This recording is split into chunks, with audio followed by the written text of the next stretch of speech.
इस मूवी के शुरुआत में एक औरत को एक खतरनाक आदमी को मारते हुए दिखाया जाता है। यह औरत इस आदमी को मारते हुए पूछती है कि क्या तुम मुझे पहचानते हो, और फिर वह उसे गोली मार देती है। फिर यह जख्मी हालत में लॉस एंजलिस के स्लम एरिया, जिसे मूवी में स्कीड रो कहा गया है, वहां पर आती है और एक गाड़ी में बैठ करके अपने घाव को स्टेपलर और टेप से ठीक करने की कोशिश करती है। फिर मूवी हमें फ्लैशबैक में 5 साल पीछे ले जाती है, जहां पर एक औरत अपनी बेटी कार्ली के साथ एक मॉल से जा रही होती है। इस औरत का नाम राइली नॉर्थ है। यहाँ पर राइली का उसकी पड़ोसन पेग के साथ में पार्किंग को लेकर के झगड़ा भी होता है। फिर हमें एक आदमी को दिखाया जाता है जिसका नाम क्रिस है, और यह राइली का हस्बैंड है। यह एक गैरेज में काम करता है जो कि ठीक नहीं चल रहा होता है। राइली अपनी बेटी के साथ अपने हस्बैंड क्रिस के पास आती है और यहाँ पर अपनी बेटी को छोड़ करके काम पर चली जाती है। राइली एक बैंक में जॉब करती है, लेकिन यहाँ पर भी राइली के साथ सब कुछ ठीक नहीं होता है और इसीलिए क्रिस और राइली की फाइनेंशियल कंडीशन भी ठीक नहीं होती है। उधर क्रिस के पास इसका एक दोस्त माइकी आता है, जो उसे एक ड्रग डीलर जिसका नाम डियागो गार्सिया है, उसके पैसे को मिल करके लूटने का ऑफर देता है। क्रिस को पैसे की ज़रूरत होती है, इसलिए ये भी यहाँ पर ना चाहते हुए भी हामी भर देता है। जब राइली अपने घर पे आती है तो इसकी बेटी कार्ली उदास बैठी होती है क्योंकि आज इसका बर्थडे है और इसकी कोई भी दोस्त यहाँ पर नहीं आई है। फिर राइली अपनी बेटी से कहती है कि हम लोग घूमने चलते हैं और खूब सारी मस्ती करेंगे।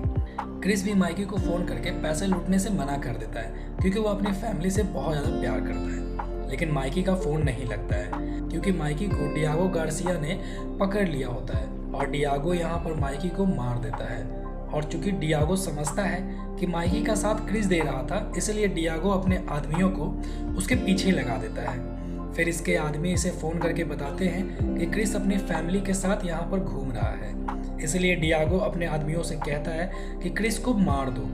इधर राइली क्रिस और अपनी बेटी के साथ मस्ती कर रही होती है। तभी यहाँ डियागो के 3 आदमी पहुँच जाते हैं और क्रिस, राइली और कार्ली पर फायरिंग शुरू कर देते हैं। क्रिस और कार्ली की यहाँ पर मौत हो जाती है, जबकि राइली काफ़ी इंजर्ड होने के बावजूद भी जिंदा बच जाती है।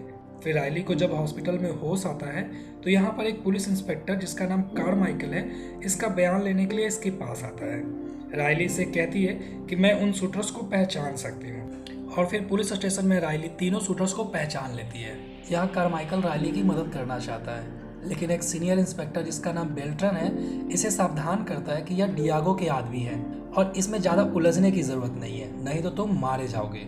इधर राइली के घर पर डियागो का वकील हेंडरसन आता है, जो उसे पैसे दे करके नई जिंदगी शुरू करने को कहता है। यानी कि यहाँ पर ये कह रहा है कि तुम इन आदमियों को कोर्ट में नहीं पहचानोगी, लेकिन राइली यहाँ पर पैसे लेने से मना कर देती है। तभी हेंडरसन यहाँ पर राइली की मेडिसिन देख लेता है, जो कि डिप्रेशन की गोली होती है। फिर कोर्ट में तीनों शूटर पर केस चलाया जाता है, लेकिन राइली के डिप्रेशन की दवाई का हवाला देते हुए हेंडरसन इस केस को जीत लेता है। राइली का वकील भी यहाँ पर कुछ भी नहीं कहता और जज भी इसकी बातें नहीं सुनता है। दरअसल सभी लोग डियागो से मिले होते हैं और राइली की कोई भी बात ये लोग नहीं सुन रहे होते हैं, इसलिए राइली यहाँ पर गुस्से से तीनों शूटर को मारने के लिए आगे बढ़ती है। तभी पुलिस इसे पकड़ लेती है और जज इसे साइकेट्रिक वार्ड में भेजने का ऑर्डर देता है। लेकिन जब एम्बुलेंस में राइली को साइकेट्रिक वार्ड में ले जाया जाता है, यहाँ पर कारमाइकल आता है और राइली कारमाइकल को घायल करके यहाँ से भाग जाती है। अभी तक हमें यह कहानी हमारी बॉलीवुड की ट्रेडिशनल मूवी की तरह लग रही होती है, लेकिन मूवी अब प्रेजेंट में आती है जहाँ पर आपको ट्विस्ट देखने को मिलेगा। और यहाँ पर कारमाइकल और बेल्ट्रॉन उसी जगह पे इन्वेस्टिगेशन कर रहे होते हैं जहाँ 5 साल पहले राइली का पूरा परिवार खत्म हो गया था। दरअसल यहाँ पर वही 3 शूटर्स को झूले पर लटका दिया जाता है और पुलिस इसकी इन्वेस्टिगेशन कर रही होती है। यहाँ पर इन तीनों शूटर्स को देख करके कारमाइकल और बेल्ट्रॉन को राइली की याद आ जाती है। इधर एक अलग पुलिस ऑफिसर जो कि FBI में होती है और जिसका नाम इनमैन होता है, उसको दिखाया जाता है। इसे यहाँ पर पता लगता है कि कुछ रात पहले एक औरत ने कुछ मिलिट्री हथियारों को लूट लिया था और यहाँ पर उस औरत का इमेज भी इसे दिखाया जाता है, जो कि राइली की होती है। तभी इनमैन कारमाइकल को बुलाती है और उसे बताती है कि राइली ने अपने ही बैंक को लूट लिया था और वहाँ से $55,000 लेकर के पूरे यूरोप और एशिया में अलग अलग पहचान से रह रही थी। उसने मिलिट्री टैक्टिक्स भी सीखा था और साथ ही साथ यहाँ पर एक वीडियो फुटेज भी उसे दिखाती है जिसमें राइली मिलिट्री गन शॉप से हथियारों को चोरी कर रही होती है और अभी अभी 3 महीने पहले ही वो लॉस एंजलिस में वापस आई होती है। और यहाँ पर राइली ने ही इन तीनों शूटर्स को मारा है क्योंकि आज ही के दिन इन शूटर्स ने राइली के परिवार को मार दिया था। इसी बीच राइली उसी जज को उसके घर में ही मार देती है जिसने इसके केस को डिसमिस किया था, और हेंडरसन को भी मार देती है जो कि डियागो का वकील था। यह खबर मीडिया में जाने से एक बहस से छिड़ जाती है कि राइली एक हीरो है या फिर क्रिमिनल है, यानी कि कई लोग इसको हीरो मानते हैं और कई लोग इसको क्रिमिनल मानते हैं। इधर डियागो के पास उसका बॉस आता है क्योंकि राइली ने डियागो के 3 शिप्स को डिस्ट्रॉय कर दिया होता है। इससे डियागो भी परेशान होकर के अब राइली को ढूंढना चाहता है, हालांकि वह यहाँ पर राइली को पर्सनली नहीं जानता है। इधर राइली डियागो के गोदाम के पास भेस बदल करके आती है और बहुत सारे आदमियों को मारने के बाद पूरे गोदाम को जला देती है, लेकिन एक आदमी को छोड़ देती है, जो आदमी डियागो को बताता है कि वह बहुत ही खतरनाक है, और डियागो यहाँ पर अपने आदमियों को राइली को मारने के लिए भेजता है। दरअसल अभी तक डियागो यह नहीं जानता है कि राइली कौन है और वह क्यों इसके पीछे पड़ी है। तभी यहाँ पर इनमैन राइली द्वारा किए गए क्राइम पैटर्न को देख करके समझ जाती है कि राइली लॉस एंजलिस के स्कीड रो में रहती है। इधर डियागो के आदमी राइली को मारने के लिए एक ट्रैप बनाते हैं और डियागो के आदमी यहाँ पर बम लगा करके बिल्डिंग को उड़ा देते हैं, लेकिन राइली यहाँ से बच करके निकल जाती है और वह डियागो के भेजे गए आदमियों को मारने के बाद उसके घर के पास पहुँच जाती है। इसी बीच इनमैन स्कीड रो में पहुँचती है जहाँ पर राइली रहती है, और यहाँ पर पूछताछ करने पर उसे पता चलता है कि यहाँ के लोग राइली को काफ़ी पसंद करते हैं क्योंकि राइली के कारण यहाँ पर क्राइम रेट बिल्कुल ही कम हो गया है और राइली को ये लोग एंजल मानते हैं।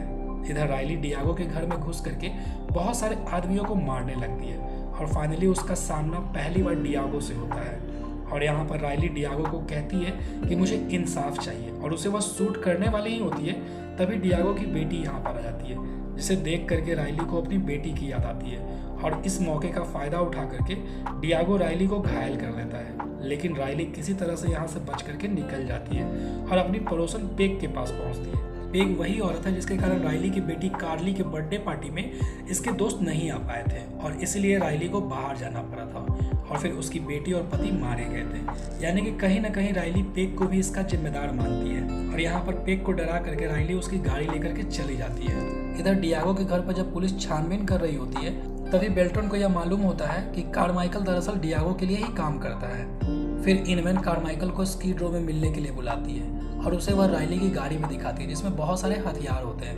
दरअसल यहाँ पर इनमैन चाहती है कि वह राइली की मदद करे और राइली की मदद से वह डियागो को भी पकड़ना चाहती है, लेकिन यहाँ पर कार्माइकल इनमैन को ही गोली मार देता है और फिर डियागो को यह फोन करके बताता है कि उसे राइली का पता मिल चुका है और वह यहाँ पर आती ही होगी। फिर डियागो अपने पूरे गैंग के साथ स्कीड रो में पहुंच जाता है और राइली को यहाँ वहाँ ढूंढने लगता है। राइली भी यहीं पर होती है जो अपनी बेटी को याद करके रो रही होती है और सपने में ही उसे अपनी बेटी दिखाई देती है जो उसके पास आ करके इसे जागने के लिए बोलती है। तभी राइली उठती है और डियागो के एक आदमी को मार देती है, और फिर राइली को इसके वॉकी टॉकी पे पता चलता है कि डियागो के आदमी इधर ही आ रहे हैं, और फिर राइली इन सभी को और डियागो के सबसे मेन आदमी को मार देती है और वॉकी टॉकी के द्वारा कार्माइकल को यह बोलती है कि डियागो को छोड़ करके तुम सभी लोग यहाँ से चले जाओ और यहाँ पर जितने भी आदमी उन सभी को परेशान मत करो, नहीं तो मैं तुम लोगों को एक एक करके मार दूंगी। तभी डियागो यहाँ पर कहता है कि मैं जानता हूँ कि तुम जख्मी हो और मैं तुम्हें मार दूंगा। तभी राइली को यहाँ डस्टबिन में इनमैन की लाश मिलती है जिसे कार्माइकल ने मारा होता है, और इसके फ़ोन के थ्रू राइली मीडिया को कांटेक्ट करती है और वह पुलिस से अपील करती है कि डियागो पूरे आदमियों के साथ यहाँ स्कीड रो में है और डियागो ने उसके पूरे परिवार को मारा था, और कार्माइकल के बारे में बताती है कि वह एक करप्ट पुलिस ऑफिसर है और डियागो के साथ मिला हुआ है। इधर डियागो एक छोटी सी बच्ची जिसका नाम मारिया है उसको पकड़ लेता है और राइली को डराता है कि तुम यहाँ पर आओ नहीं तो मैं इसे मार दूंगा।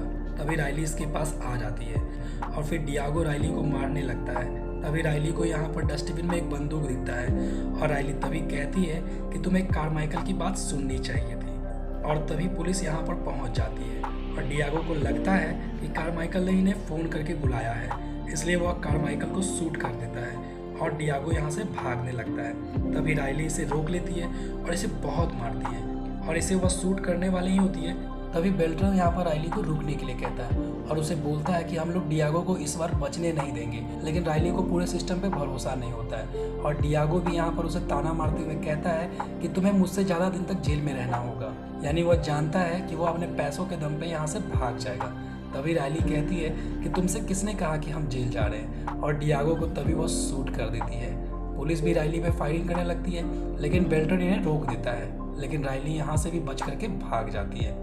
फिर बेल्ट्रॉन पुलिस को कहता है कि मैं जानता हूँ कि राइली कहाँ गई होगी, और फिर राइली अपने पति और बेटी के कब्र के पास जख्मी हालत में पहुँचती है और रोने लगती है क्योंकि आज इसका बदला पूरा हो गया है। और यहाँ पर बेल्ट्रॉन भी पहुँच जाता है, जिससे ये कहती है कि मैं अब और ज़िंदा नहीं रहना चाहती हूँ, और वह बेहोश हो जाती है। फिर बेल्ट्रॉन इसे हॉस्पिटल में लाता है।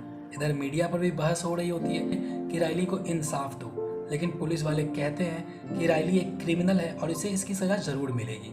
ये सब सुन करके बेल्ट्रॉन समझ जाता है कि राइली को बहुत बड़ी सज़ा होने वाली है, और इसलिए वह राइली के पास आता और कहता है कि हमारे पुलिस डिपार्टमेंट में मेरे साथ बहुत लोग इससे सहमत हैं कि तुमने जो किया वो सही किया, लेकिन पुलिस तुम्हें ज़िंदगी भर के लिए जेल भेज देगी, जो कि मैं नहीं चाहता हूँ, और वह तुम्हारे साथ ठीक भी नहीं होगा। और ऐसा कह करके वह उसके पास से चला जाता है। तभी राइली देखती है कि उसके हाथों में हथकड़ी की चाबी है, जो कि बेल्ट्रॉन ने इसे दिया है, और राइली यहाँ से हथकड़ी खोल करके भाग जाती है। और इसी के साथ इस बहादुर माँ की कहानी खत्म हो जाती है। और दोस्तों, इस बहादुर माँ के लिए 1 लाइक तो ज़रूर बनता है, तो आप प्लीज़ इस वीडियो को 1 लाइक ज़रूर दें और इसको दोस्तों में शेयर भी ज़रूर करें।